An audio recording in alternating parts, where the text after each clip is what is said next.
পশ্চিমবঙ্গের সুরক্ষার প্রশ্ন এবং যেভাবে জনবিন্যাস বদলে গেছে, আজকে আমরা প্রথম দিনই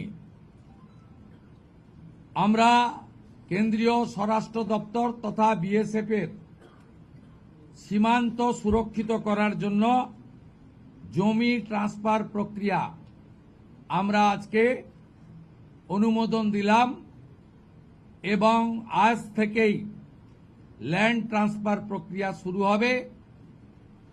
ভূমি ও রাজস্ব সচিব তাকে এবং মুখ্য সচিবকে দায়িত্ব দেওয়া হলো ৪৫ দিনের মধ্যে বিএসএফ এর প্রয়োজনীয় জমি হস্তান্তর সম্পূর্ণ করতে হবে, যা আমাদের কেন্দ্রীয় স্বরাষ্ট্রমন্ত্রী নির্বাচনের আগেই বলেছিলেন।